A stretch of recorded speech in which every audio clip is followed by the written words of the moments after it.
Congress party యొక్క election ప్రేమను అందరూ కూడా తెలుసుకున్నారు. ఎస్పెషలీ ఇక్కడ ఉండేటటువంటి ముస్లిం సోదరులు కూడా ఇప్పుడు తెలుసుకుంటా ఉన్నారు. ఎందుకంటే అత్యంత ముఖ్యమైనటువంటి అమెండ్మెంట్స్ జరిగేటటువంటి బిల్లులో వారు మాట్లాడకపోవడం రాహుల్ గాంధీ గారు చాలా దారుణం. ఎందుకంటే వారు ప్రధాన ప్రతిపక్ష నేతగా ఉన్నారు పార్లమెంట్లో, వారు మాట్లాడకపోవడం, ప్రియాంక గాంధీ గారు అసలు పార్లమెంట్లోనే లేకపోవడం చాలా దారుణం. సోనియా గాంధీ గారు అర్ధరాత్రి వరకు నాకు తెలిసి కూర్చొని ఓటేసినట్టున్నారు.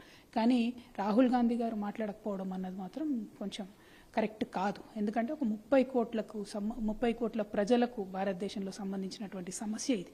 ఈ సమస్య పైన వారు మాట్లాడకపోవడం, ఎన్నికలు రాగానే టోపీ పెట్టుకొని మేమేదో మొత్తం ముస్లింలను మేమే కాపాడేస్తున్నాం, మేము లేకపోతే రాజ్యాంగమే రద్దయిపోతుంది అనేలాగా కాంగ్రెస్ పార్టీ మాట్లాడుకొని ముస్లింల ఓటు దండుకున్నారు. మొన్న తెలంగాణలో కూడా అదే చేశారు కదా.